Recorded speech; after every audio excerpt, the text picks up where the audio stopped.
السلام علیکم ناظرین، محمد عمر خان ویری نیوزی کے ساتھ آپ کی خدمت میں حاضر ہوں، اور آپ یہ جانتے ہیں کہ جسٹس رانا شمیم والے معاملے پر آج اسلام آباد ہائی کورٹ نے از خود نوٹس کیس میں اہم سماعت کی ہے، اور اس سماعت میں جہاں پر دیگر ایشوز ڈسکس ہوئے وہیں پر سب سے اہم اینگل جو نکلا ہے وہ صحافتی ذمہ داریوں کے حوالے سے نکلا، کیونکہ انصار عباسی کے حوالے سے بھی اور عامر غوری کے حوالے سے بھی جو باتیں سامنے آئی ہیں اور جو سوالات سامنے رکھے گئے ہیں دی نیوز کے پورے صحافتی ادارے کو سامنے رکھتے ہوئے، وہ یہی ہے کہ کیا ایک ایڈیٹوریل بورڈ کنٹرول نہیں ہوتا، اور اگر کنٹرول ہوتا ہے تو کیا اس طریقے کے یہ جو تصدیقی حلف نامے ہوتے ہیں انہیں شائع کیا جا سکتا ہے یا نہیں کیا جا سکتا؟ اس میں صحافتی ذمہ داری کیا بنتی ہے، پرنٹ میڈیا کی اس میں کیا اپنی ذمہ داریاں ہوتی ہیں، اس پہ ہم گفتگو کریں گے۔ اور ہمارے ساتھ اس وقت موجود ہیں سینئر صحافی بھی ہیں، تجزیہ کار بھی ہیں، جناب مبشر میر صاحب ہمارے ساتھ موجود ہیں۔ بہت شکریہ مبشر میر صاحب ویری نیوزی کو وقت دینے کے لیے۔ بہت شکریہ آپ کا بھی۔ کیا کہیں گے ان صحافتی ذمہ داریوں کے حوالے سے؟ کیا یہ اجازت ہوتی ہے ایڈیٹوریل بورڈ کو کہ وہ اس قسم کے حلفیہ بیانات کو شائع کر سکے، یا یہ سوشل میڈیا کے تناظر میں تو چیزیں چل جاتی ہیں لیکن پرنٹ میڈیا اس چیز کی اجازت نہیں دیتا؟ اچھا عمر، اس میں بڑی ایک سمپل سی بات ہے، آپ جانتے ہیں اور ہم سب اس چیز کو جو ہے وہ پریکٹس کرتے ہیں کہ گیٹ کیپنگ جو ہے وہ کانسیپٹ ہوتا ہے،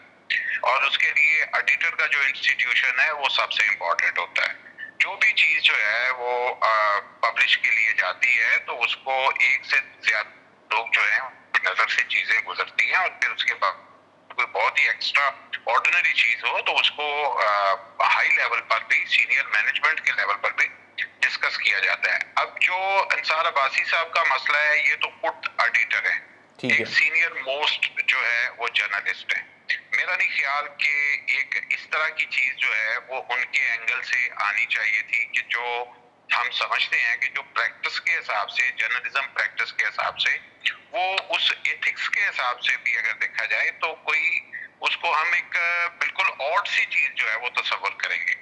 اب یہ ہے کہ جو سیاسی جماعتوں کی لڑائی ہے آپس میں، اس میں اگر کوئی میڈیا باقاعدہ پارٹی بن جاتا ہے، کوئی میڈیا ہاؤس پارٹی بن جاتا ہے اور ایک پراپر ایک لائن کو ٹو کرتا ہے،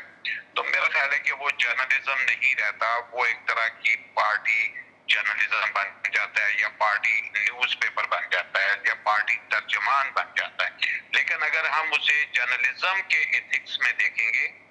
تو پھر ہمیں بہت سی اور چیزیں بھی دیکھنی پڑیں گی۔ ایک اور چیز ہے جو ایک بڑے میڈیا ہاؤسز میں تمام میں ایک انٹرنلی ایک کوڈ آف کنڈکٹ بھی ہوتا ہے، جو کہ ایڈیٹرز کے لیول جو پہ لوگ کام کر رہے ہوتے ہیں ان کے علم میں ہوتا ہے، اور وہ سینئر مینجمنٹ کے ساتھ جو ہے براہ راست جو ہے وہ گائیڈنس یا ایک رہنما اصول بنائے گئے ہیں ان کو فالو بھی کرتے ہیں اور اس کے مطابق چلتے بھی ہیں۔ لیکن یہ جو کیس پرٹیکولر کیس جس کا آپ نے ذکر کیا ہے، یہ تو مجھے ایک کیمپین کا حصہ لگتا ہے،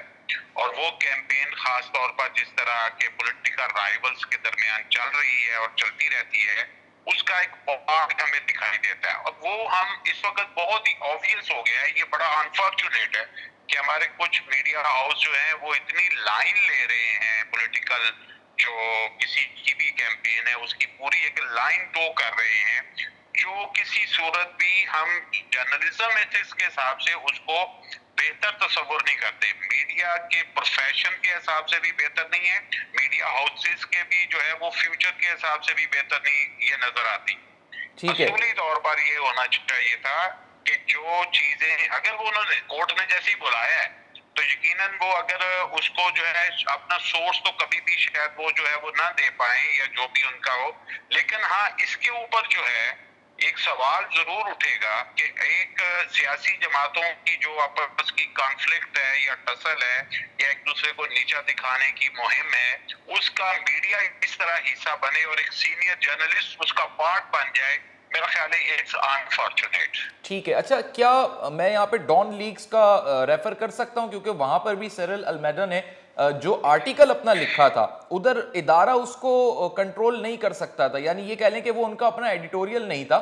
ایک آتھر کا وہ ایک آرٹیکل تھا۔ اس طریقے سے اگر غالباً یہ کرتے تو شاید ان کے لیے بھی آسانی ہوتی، لیکن انہوں نے اس چیز کو اون کر لیا، اس چکر میں یہ نوٹس کی زد میں آ گئے۔ ہاں میرا خیال ہے کہ جس وقت آپ آرٹیکل اپنا لکھتے ہیں، آپ کی اپنی ایک سٹوری ہوتی ہے، تو اس پہ ادارے کا ڈسکلیمر ہوتا ہے۔ جی جی، ادارے کی طرف سے ایک ڈسکلیمر ہوتا ہے، اور وہ ڈسکلیمر یہی ہوتا ہے کہ جو رائٹر ہے کہ اس کے اپنے خیالات ہیں، اپنا تجزیہ ہے،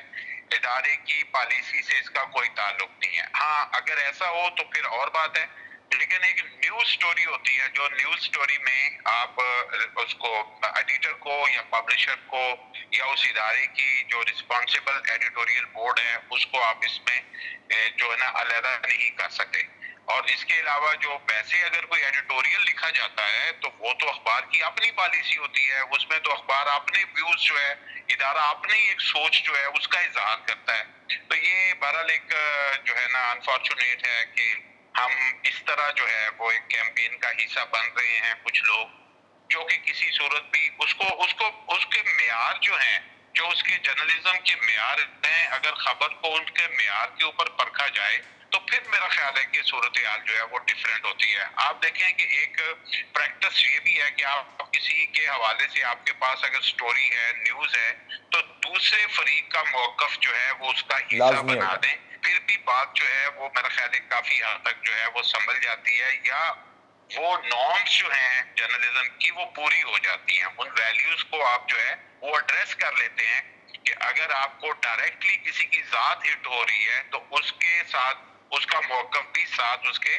اسی انداز سے شائع ہونا چاہیے جس انداز سے آپ اس کے اوپر کوئی الزام کی گفتگو کر رہے ہیں۔ ٹھیک ہے، بہت شکریہ مبشر میر صاحب، آپ نے اپنا قیمتی وقت دیا، اور یہی ہم جاننا چاہتے تھے کہ ایک صحافتی ادارے کی اس میں کیا رسپانسبلٹیز ہوتی ہیں، اور اس قسم کی چیزوں کو ایڈیٹوریل بورڈ کی جانب سے شائع ہونے پر کیا اس کا ری ایکشن ہوتا ہے۔ بالکل عدالت نے جو چیزیں سامنے رکھی ہیں نوٹسز کی صورت میں، اس کو اب دی نیوز اور ان کے اس پورے صحافتی ادارے کو بھگتنا بھی پڑے گا۔